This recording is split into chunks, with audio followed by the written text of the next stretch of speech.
یہ دنیا کا وہ واحد شہر ہے جسے یہودی، مسیحی اور مسلمان تینوں مقدس مانتے ہیں۔ یہودیوں کا عقیدہ ہے کہ یہ وہ جگہ ہے جہاں سے کائنات کی تخلیق ہوئی اور یہیں پیغمبر حضرت ابراہیم نے اپنے بیٹے کی قربانی کی تیاری کی تھی۔ مسیحی سمجھتے ہیں کہ حضرت عیسیٰ کو یہیں مصلوب کیا گیا تھا اور یہیں ان کا سب سے مقدس کلیسا واقع ہے۔ مسلمانوں کے اعتقاد کے مطابق پیغمبر اسلام نے معراج پر جانے سے قبل اسی شہر میں واقع مسجد اقصی میں تمام نبیوں کی امامت کی تھی۔ شاید یہی وجہ ہے کہ مسلمان اور مسیحی 1000 برس تک اس شہر پر قبضے کے لیے آپس میں برسر پیکار ہے۔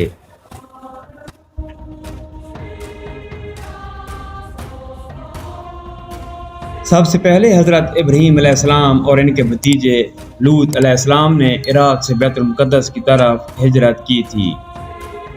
سن 620 میں حضور کریم صلی اللہ علیہ وآلہ وسلم جبریل امین کی رہنمائی میں مکہ سے بیت المقدس پہنچے اور پھر معراج آسمانی کے لیے تشریف لے گئے۔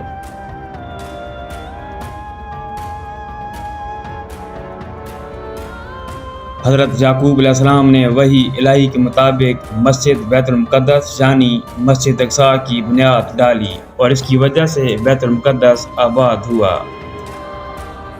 پھر عرصہ دراز کے بعد حضرت سلیمان علیہ السلام کے حکم سے مسجد اور شہر کی تعمیر اور تجدید کی گئی، اس لیے یہودی مسجد بیت المقدس کو ہیکل سلیمانی کہتے ہیں۔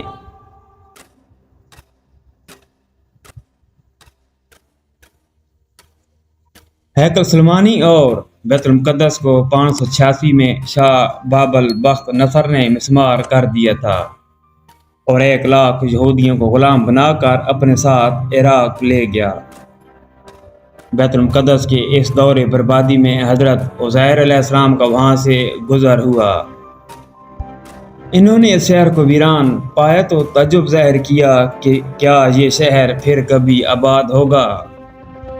اس پر اللہ نے انہیں موت دے دی اور جب وہ 100 سال بعد اٹھائے گئے تو یہ دیکھ کر حیران ہوئے کہ بیت المقدس پھر آباد اور پررونق شہر بن چکا تھا۔ بخت نصر کے بعد 539 میں شہنشاہ فارس روش کبیر نے بابل فتح کر کے بنی اسرائیل کو واپس جانے کی اجازت دے دی۔ یہودی حکمران ہیرود اعظم کے زمانے میں یہودیوں نے بیت المقدس شہر اور ہیکل سلیمانی پھر تعمیر کر لیے۔ یروشلم پر دوسری تباہی رومیوں کے دور میں نازل ہوئی۔ رومی جرنیل ٹائٹس نے سن 70 عیسوی میں یروشلم اور ہیکل سلیمانی دونوں مسمار کر دیے۔ 137 میں رومی شہنشاہ ہیڈرین نے شوریدہ سارے یہودیوں کو بیت المقدس اور فلسطین سے جلا وطن کر دیا۔ 4 صدی عیسوی میں رومیوں نے مسیحیت قبول کر لی اور بیت المقدس میں گرجے تعمیر کیے۔ مسلم تاریخ کے مطابق جب نبی کریم صلی اللہ علیہ وآلہ وسلم معراج کو جاتے ہوئے بیت المقدس پہنچے تو 2 ہجری بمطابق سن 624 تک بیت المقدس ہی مسلمانوں کا قبلہ تھا۔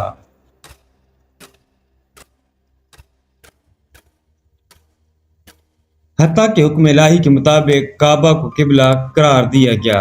17 ہجری یعنی 639 میں عہد فاروقی میں عیسائیوں سے ایک معاہدے کے تحت بیت المقدس پر مسلمانوں کا قبضہ ہو گیا۔